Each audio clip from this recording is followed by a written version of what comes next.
গাজীপুরের গাছা থানায় বিএনপির অফিস ভাঙচুরের ঘটনায় ঘটনাস্থল পরিদর্শন করেছেন গাজীপুর সিটি কর্পোরেশনের নবনিযুক্ত প্রশাসক শওকত হোসেন সরকার।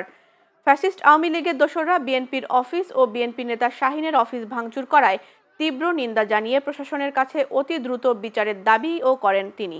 আজ দুপুরে গাছা থানার ৩৫ নম্বর ওয়ার্ডে হামলার অফিস পরিদর্শন করে সাংবাদিকদের তিনি এসব কথা বলেন। এ সময় গাছা থানা বিএনপির সহ সাংগঠনিক সম্পাদক মোহাম্মদ শাহিন সহ অন্যান্যরা উপস্থিত ছিলেন।